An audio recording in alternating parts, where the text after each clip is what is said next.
Hello everyone, Yesh here, and today we're going to be talking about Avengers Age of Ultron, the second Avengers film in the entire Avengers franchise. So I remember when I first saw this movie in theaters, this was highly anticipated. It was the second time we're going to see the Avengers all together again in a movie, and the first one was such a big hit, so iconic, so changed the face of cinema. So there was high expectations going into the sequel. That was just going to be inevitable. And so I remember going into theaters, seeing the movie, and coming out feeling a little underwhelmed, honestly. I felt that it was a good movie and it had good moments and everything, but it just felt a little underwhelming. Like, I kind of expected. At the time, I didn't really understand it, but I just felt I expected to have the same feelings I had for the first one, how iconic and epic and emotionally fulfilling that movie was. And I just didn't feel like I got those same things with Age of Ultron. But as the trend of these movies seem to go, even if it's a movie that you feel if there's an MCU movie that feels underwhelming or it doesn't feel like as good as you thought it was during your first viewing, after seeing the movie over and over again and seeing future movies so you see where this film fits into the MCU timeline, I have appreciated this film and do enjoy it more now because I know what happens next. I know why they made the film the way they did and how this fits into this timeline. The thing with Avengers Age of Ultron is one, it's a long movie. It does feel long. And I don't mind long movies usually. I think it's okay for movies to be long and slow paced at times because as long as there's character development and moments of going through an emotional journey or experience, then the movies can be 3 hours long and still be fulfilling and be slow paced but be engaging. But the thing with this movie is it's long, but so much happens in this movie that it is very easy to kind of fall into the mentality of, I'm just gonna enjoy this. I'm not gonna think about all the stuff that's going on. There's a lot of stuff happening, but I'm not gonna think about it. I'm just gonna watch it for the visuals and the action and stuff like that. And on the one hand, the way I see it is that this movie is very well edited. It's very well put together because there's so many Easter eggs in this film that pay off in future films. And the best way to describe Avengers Age of Ultron is it's not like the first Avengers film where that film was a payoff.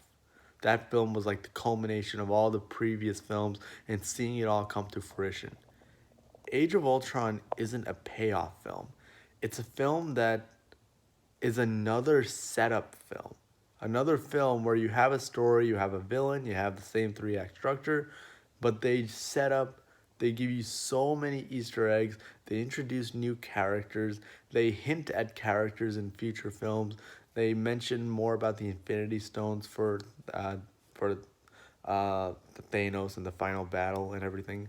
They basically, you have new characters coming in like um, Scarlet Witch and Quicksilver and Vision, and they introduce them in very unique, interesting ways. The opening shot is you see Scarlet Witch and Quicksilver, and you see them fighting the Avengers, and it's interesting that way. And it's interesting to see later on how they play, how Scarlet Witch's powers help is making them see their fears, and it's interesting how she's able to make them see it's it, the you they the scene is done where their fears come to life and our main cast, the Avengers, are experiencing their own individual fears and things that they desire, their dark sides in a way. And so you see the emotional struggle. What I really admire about this film is that you do have these characters do go through an arc to some extent. You still see character progression of the Avengers. You see new characters being introduced. You see Easter eggs for films later on in the series. You see all these films, but the problem is if your film is basically doing more of that, it's not going to feel like a payoff film. And that's the thing that I realize now after coming out of this film, and now after time has passed and after constant reviewings, rewatches, is that this film is, it's another setup film. And I think a lot of, and I think the movie, I believe, has like a 75% on Rotten Tomatoes or something. So it was a very, in terms of audience reactions, it was a very resounding underwhelming. And the reason is because this isn't a payoff film. It's another setup film because they're setting up so much stuff for future films, and that's, it's hard to think of it like that because you're so used to, I mean, we're just used to Avengers being the payoff film. So in this case, it was not. But that doesn't take away from the fact that it had great moments. There's a great scene in the beginning of the movie where they're having a party and all the Avengers cast, the Avengers team is just, they're just sitting around a table trying to lift Thor's hammer and just talking. And the beauty of that scene is it's, I mean, it's not, it's just a grounded scene. It's just they're just these characters and they're relaxing and they're talking like a team, like a family. And it's beautiful because it really showcases just how much you love these characters. I mean, that's the best thing about, I mean, that's the truth about great characters is you can just have them in a room talking to each other, just relaxing and talking and cracking jokes at one another, which is what this scene was in the movie. You know, no action, no CGI, just them cracking jokes and talking after the end of the party. But because you love these characters and you're so connected and invested with them and you've watched them for such a long time that you can enjoy just seeing them in a room wearing regular party clothes, no costumes, nothing, and just cracking jokes and just talking. And it works. There's also another thing where this is the first time we also saw uh, Black Widow and Hulk apparently have kind of a romantic, well, not kind of, definitely a romantic relationship blossoming out of it. It is something that kind of I felt came out of nowhere because they never hinted at that at all in the past. I mean, I guess the argument is in the past Avengers film, she was the one who was sent to go get the Hulk in the first Avengers film. But at the same time, you can see they had some relationship in terms of a friendship, in terms of a learning to trust each other in the first Avengers film. That was sort of their character arc.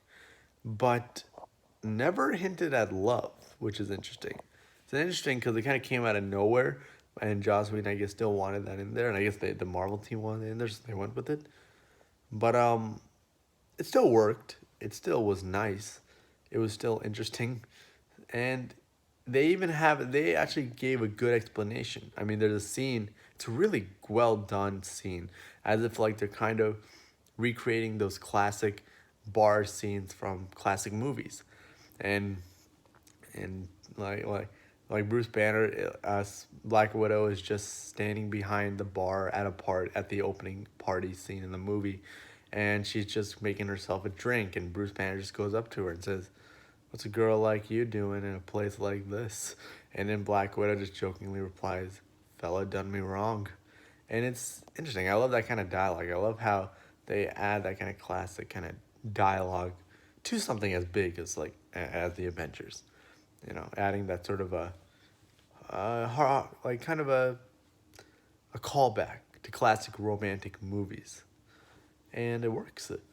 And I love those moments because they, and anyway, continuing that conversation, you have basically Black Widow says how she spent her whole time being surrounded by men who are fighters, and here's a guy who wants to run away from the fight because he'll know he'll win.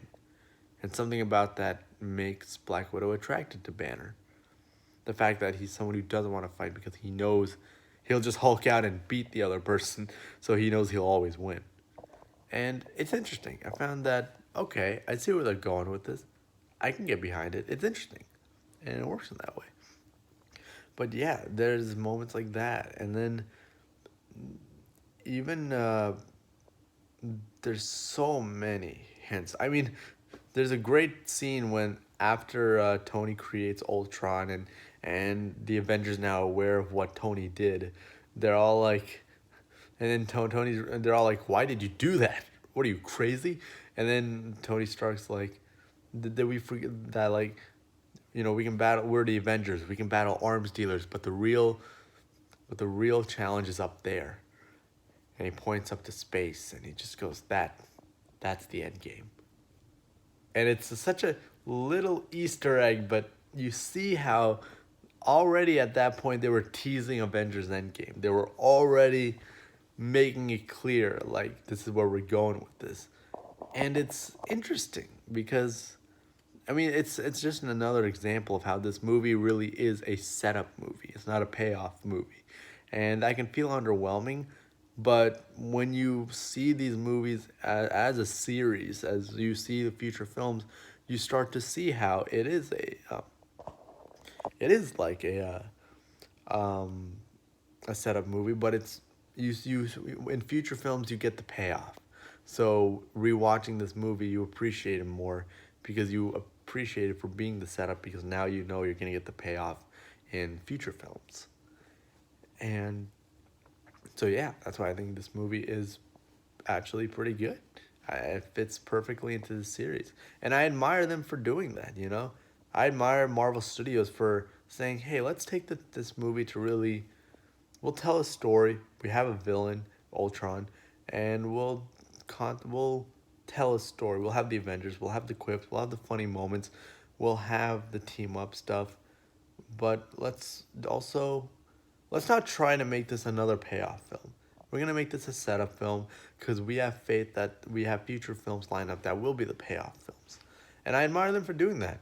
It could have been easy for them to kind of fall into the trap of, we have to make this payoff film as Avengers. We have to, like, let's just make the kind of same movie as the first one, but this time we'll do it. Instead, they were like, no, let's do something different with this film. Let's add some more characters. Let's do more setup. Let's do more world building.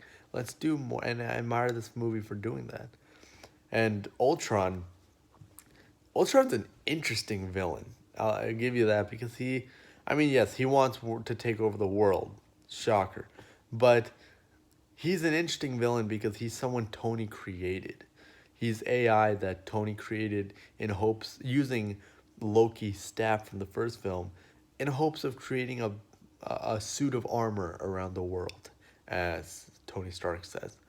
But the AI was smart and realized humans are the ones who are causing the pain in the world. So if you want to protect the world, then you have to defeat the humans.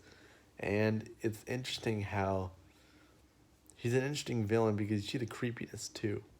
You see how he takes Iron Man's suits when we first see Ultron, and he's in this battered down Iron Man suit that looks all creepy, and the metal's all shattered, and his face is all weird, and it just looks like he's like a puppet with no strings. And they even reference that by playing the song for Pinocchio, "I Got No Strings on Me," and that was a funny little hit. That was a funny little Easter egg too, because Disney bought Marvel right before that movie, I believe, or maybe right before, around that time Disney bought Marvel before that movie came out. There was a lot of jokes about how Disney's really trying to push the fact that they own Marvel now by adding a Disney song in this one. But it worked, and it was neat, and it was cool. But I'll give you this, the biggest disappointment, the trailers made Ultron come off as if he was this philosophical, deep, serious AI type of villain. Someone who truly views the world. They give him off as if he was something like Vision. Vision is a character who is deep and philosophical and serious.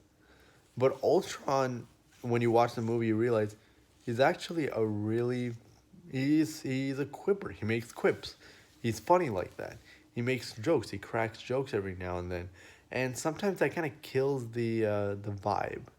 Like, that kills the vibe of, you're trying to create, you want to have a villain who you can take seriously, but if he's cracking jokes every now and then, it doesn't really feel like you can take the character seriously. But at the same time, it makes sense though, because he was created by Tony Stark. So he's going to take Tony Stark's mannerisms, and that includes Tony Stark's quippiness. So I can't fault the movie for making their villain less dramatic and more quippy than I had hoped, because it makes sense story wise, plot wise. But it still was a very good villain, very interesting and different, but also ties into the theme of Tony Stark's need to feel like he has to protect the world and has to confirm that the world will be secure and do everything he can to do it. And the Ultron is played by James Spader, who's a great actor. I mean, I think he was always a great actor and has always had some good work. But that was really the year of James Spader. He had Ultron in Avengers. He also had The Blacklist, and he was really good in that show. So he's on a roll. He's a great actor. I'm glad he was able to be in an Avengers film. I always love it when you have like these great character actors who are usually known for doing like more grounded, realistic projects, and then they're brought on to do something like Avengers. And it's cool. I love seeing that kind of talent and how they can use their talent for playing those certain types of roles and bring them over into something as large and otherworldly as the Avengers. So the movie is great for that. And yeah, I mean, Nick Fury has its moments too. Very few moments, not much, but they do count. I love the scene at the end when there's a final fight, and the final fight is very creative and different too. Essentially, Ultron's plan is to start the world over by creating an asteroid that will destroy Earth. And the way he creates an asteroid, which is very found to be very clever, is that he takes um, Sokovia. He takes that country, that area. He uses the thermal thrusters to lift a piece of Sokovia out of the ground. So it's like a flying island. And then the plan is to use that flying island once it's high enough to come smashing down and to hit the earth like an asteroid, creating this impact that could basically destroy the planet or destroy the world just enough for Ultron to be able to take over and start over. And it's very creative, seeing like the Avengers fighting on this flying island and the stuff they do with it. And it's also very I mean, you have those moments too where yeah, it's quippy and funny, but you have the heartfelt moments too, where you see the team and it's I mean, in those situations, it feels dangerous and otherworldly. It doesn't feel like they'll ever be able to save everyone, but they're like, but Captain America's always got that attitude, you know. We may not be able to save everyone, but we'll save as many people as we can, and we don't give up the fight till the end. And you have those moments in this movie where they're still a team, and you have those fan service moments where they're a team and they're working together and they're being heroic and they're saving as many people as they can. And I even love one of the lines where Captain America's like, "If you're tired, just keep fighting, but if you're dead, if you're tired, keep fighting, but if you're dead, walk it off." And it's just, this is serious. He takes it seriously, and I admire the film for doing that. So yeah, this movie is a great setup movie. It has the jokes, it has the moments. It's a long film because it does a lot happens, but it's so well edited and well told that you see everything that happened in this film does pay off, either in the film or in future films. So if you're someone who's into the Marvel lore, into the Marvel universe, you really enjoy this film. I think this film really is mostly. This film is more for the Marvel fanboys than Avengers. Avengers was the kind of film that could be for everyone, who's whether you're a Marvel fan or not, you can still get invested into it. The Age of Ultron is a film where you'll either enjoy it because you really pay attention to the story details, the Easter eggs, all the plot elements, to see how it plays off in the future films, or you just want to see Avengers film. You love the jokes, you love the action. That's all you're there for. The CGI, you'll get that too, and they have that in spades, and it's awesome. I mean, another thing that I feel this movie does great is that it does explore the emotional arcs of all of our characters. You see that there's that scene when you see a Scarlet Witch basically having them show off all their fears. And and it's a great scene because it is in the middle of the film and you see all of the Avengers, they're basically emotionally distraught and they lost. And it's I like that though. I mean, I like how this movie really showed you that the Avengers can fail. They can lose miserably and and not just on a physical level where they just lost a battle, but mentally. Scarlet Witch exposed them to their fears to where they became emotionally distraught because they're questioning what's the point of life? What's the meaning if we have these fears and desires that may never happen? And and then it's beautiful because when they need to lay low for a period of time till they can figure out where Ultron is, they have to kind of hide away from the world. So they end up going to this farm, and Hawkeye turns out has a family, and they all live in this farm. They're off the grid, and so the Avengers stay at this farm. And again, it's another very grounded, homely kind of place. Seeing the Avengers in a very homely place like a farm, and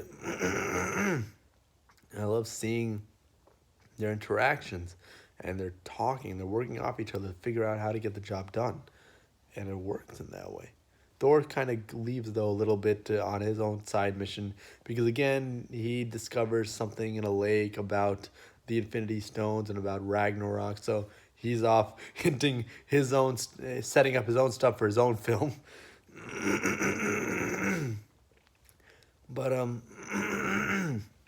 but yeah, this movie does have a excuse me. Well, man, this movie has a lot of good stuff going for it. And while it is a setup film, and with so much going on that may feel like a slower paced film at times, it still gives you the action, the comedy. And what works is the characters. You love these characters. You've seen them for a long time by this point. And so you're invested in them for whatever they're doing. And I could watch them all day just sitting at a table talking about life. And that's what makes a great movie, is that if you have great characters, you could watch them for 3 hours doing anything. So definitely highly recommend you check this movie out.